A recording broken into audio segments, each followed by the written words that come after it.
So I think I'll start by cropping this one down to 16 by 9. And then grabbing one of my presets to use as a base, I'm gonna go with PA4 for this one. Now the photo's underexposed, but I wanna retain the highlight detail in our sky. So to brighten up our foreground, I'm just going to increase our shadows. And then I might lower our highlights even further to see if we can't bring back any more detail in the brighter parts of the photo. The colors are looking pretty muted, so I'm gonna head into our color mixer and increase our vibrance quite a bit, and then our saturation just a little bit. The photo's looking really punchy, so to soften it up and kind of take off that digital edge, I'm going to increase our grain, reduce our texture and clarity, and reduce our overall contrast a little bit.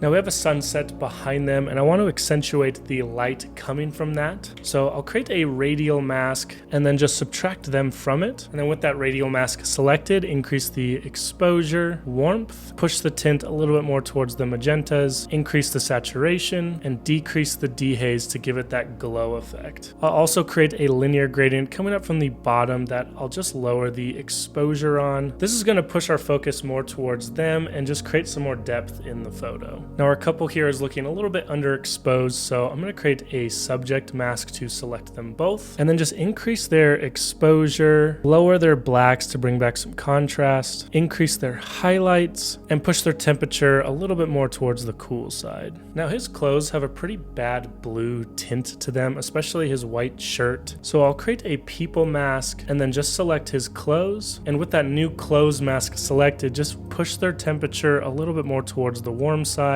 and that'll help his shirt appear a lot more white. And I might do the same thing for her clothes as well. And I think that'll do it for this one. So here's our before and our after.